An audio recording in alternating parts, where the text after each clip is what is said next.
রাধে,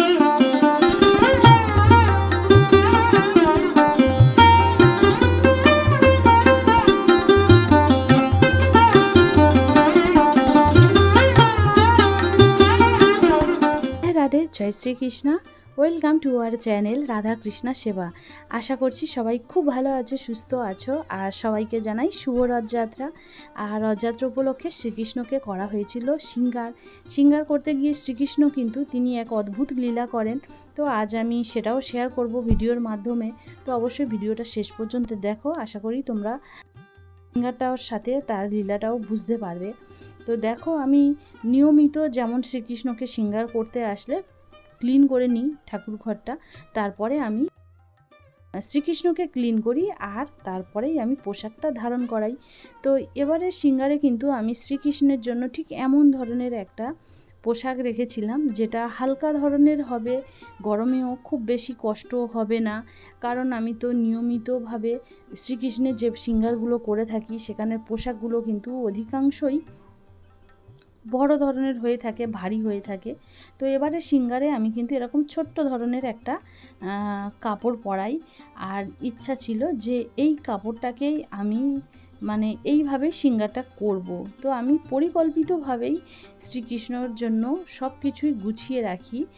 আর সিঙ্গারের আগের দিনেই সব কিছুই হাতের কাছে রেখে দিই, কারণ সিঙ্গারের সময় কিন্তু শ্রীকৃষ্ণের এমনই লীলা শুরু হয়, যখন তার পছন্দ যখন হবে না তখন কিন্তু বারবার ছোটাবে আর একটার পর একটা জিনিস পরাবে আর একটার পর একটা খুলে ফেলবে আর পছন্দও হবে না।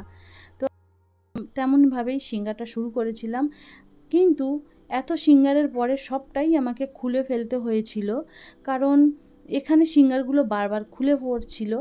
আর তার মূল কারণ কি জানো, যে আমি রাধা আর কৃষ্ণের জন্য প্রতিবারেই কিন্তু এক রকমের পোশাক বানাই, দুজনকেই একই রকমের পোশাক পরাই। বাট এবারে কিন্তু আমি রাধারানীর জন্য আলাদা আর শ্রীকৃষ্ণের জন্য আলাদা ধরনের পোশাক বানিয়ে রাখি।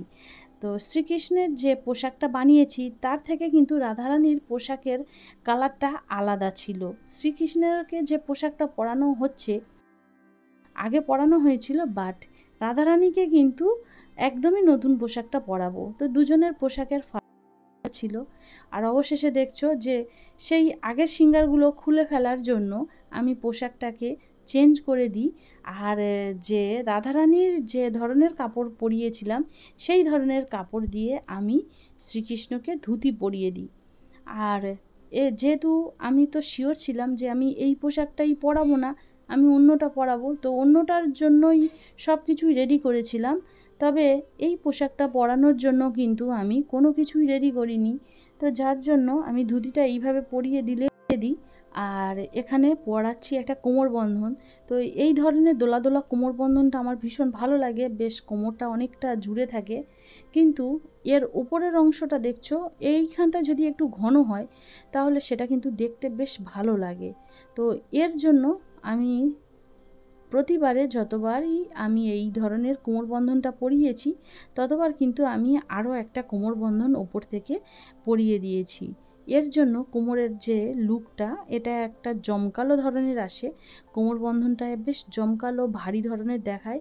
তো ভীষণ সুন্দর লাগে এই ধরনের একটা কোমরবন্ধন যদি হতো, বাট দুটোকে মিলিয়ে তো পরাই, তাই হয়তো এটা বেশ ভালো লাগে। তো এবারে আমি কোমরবন্ধনটা পরিয়ে দিয়েছি আর এখন আর কোনো রকম অসুবিধা হচ্ছে না, যেমনটা পরানো হচ্ছে তেমনটাই থাকছে আর গয়নাও ঝরে পড়ছে না।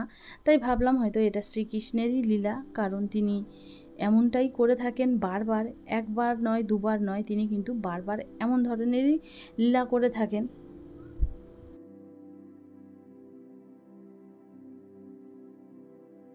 বারবার তোমাদের এমন কমেন্ট আসে যেখানে বলা হয় যে জুয়েলারি মেকিংয়ের ভিডিও দাও, জুয়েলারি কিভাবে বানাও। সামনে যেহেতু জন্মাষ্টমী আসছে, তো জন্মাষ্টমীতে আবার শ্রীকৃষ্ণের জন্য তো আলাদা আলাদা বা একটু নতুন ধরনের জুয়েলারি কিছু বানিয়ে পরানোর ইচ্ছা হয়। তো আমি চেষ্টা করি জুয়েলারিগুলো কিভাবে বানাচ্ছি তার ছোট বড় নানানভাবে যেভাবে দেওয়া সম্ভব হয় আমার পক্ষে আমি দেওয়ার চেষ্টা করি। তো তোমরা প্লিজ অবশ্যই তোমরা চ্যানেলটাকে সাবস্ক্রাইব করো আর চ্যানেলের সঙ্গে জুড়ে থাকলে তোমরা কিন্তু এমন ভিডিও দেখতে পাবে, কারণ জন্মাষ্টমী উপলক্ষে আমিও কিন্তু আমার রাধাকৃষ্ণের জন্য অনেক কিছু বানাতে চলেছি। তো আমি চেষ্টা করব সেই ভিডিওগুলো ছোট বা বড় ভিডিওর মাধ্যমে শেয়ার করার। তো দেখো আমি এখানে পাগড়ি বেঁধে দিচ্ছি। তো পাগড়িটার জন্য আমি ধুতিটা, যে কাপড়ের ধুতি পরিয়েছি, আমি তো তৈরি ছিলাম না যে এই কাপড় দিয়েই আমি শ্রীকৃষ্ণকে শৃঙ্গার করব। তাই আমি ধুতিটা এই কাপড়ের পরালে কি হবে, আমার কিন্তু পাগড়ির জন্য এই ধুতি থেকে তেমনভাবে আমি কিছু বানিয়ে রাখিনি।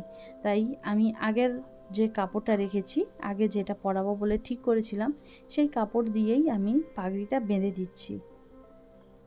পাগড়ি বাঁধাটা আমি বরাবরই খুব একটা বেশি জমকালো বা ভারী ধরনের পাগড়ি বাঁধাটা পছন্দ করি না। একটু হালকা রাখলেই আমার পার্সোনালি খুব ভালো লাগে, একটু হালকা ধরনের। তাই কয়েকটি পাগড়ি অ্যাটাচমেন্টও বানিয়ে রাখি।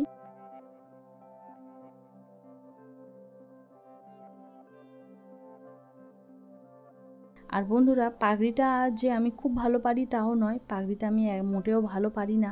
কেবলমাত্র শ্রীকৃষ্ণকে শৃঙ্গার করাটা খুব জরুরি। তো শৃঙ্গারের সময় যতটুকুনি আমার দিয়ে সম্ভব হয় আমি চেষ্টা করি সেভাবে একটু পাগড়িটা বেঁধে দেওয়ার, আর একটু হালকা ধরনের পাগড়ি রাখার চেষ্টা করি, কারণ আমার পার্সোনালি হালকাভাবেই পাগড়ি বাঁধানোটা খুব পছন্দ হয়।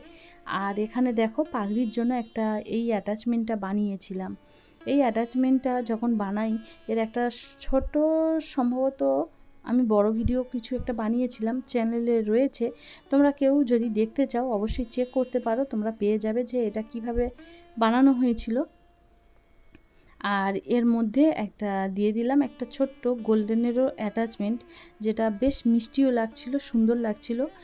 আর দিয়ে দিচ্ছি হাতের মধ্যে, যেভাবে পায়েল বানিয়েছিলাম শ্রীকৃষ্ণের জন্য, ঠিক একইভাবে কিন্তু আমি হাতের জন্যই বালাও বানিয়েছি।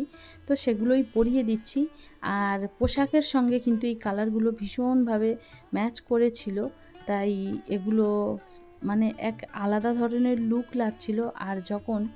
আর দেখো এখানে আমি কানের যেটা পরাবো, এখানে কিন্তু যে কানের পিন থাকে সেটা কিন্তু নেই, মানে ইয়াররিংয়ের সঙ্গে যে পিনটা থাকে সেটা নেই। আর এই যে গ্লুটা, এই গ্লু দিয়েই আমি এটা পরাবো। তো আমার কাছে যেহেতু গ্লুর ওপরে কোনো নাম লেখা নেই, তাই আমি বলতে পারছি না, জানা নেই। তবে তোমরা যদি কেউ ব্যবহার করতে চাও, এখানে ব্লু ট্র্যাক নামে একটা গ্লু পাওয়া যায়, সেটা ভীষণই ভালো, যদিও আমি এখনও ব্যবহারও করিনি। তোমরা এটা ব্যবহার করতে পারো। আর এখানে দেখো ফাইনালি আমার শ্রীকৃষ্ণকে কিন্তু শৃঙ্গার করা কমপ্লিট হয়ে গেছে। তো তোমাদের ভিডিওটা কেমন লেগেছে অবশ্যই জানিও। ভালো লাগলে লাইক, শেয়ার, কমেন্ট করতে একদমই ভুলো না। আবার আসবো পরের নতুন কোনো ভিডিও নিয়ে। সবাই কিন্তু খুব ভালো থেকো, সুস্থ থেকো। রাধে রাধে।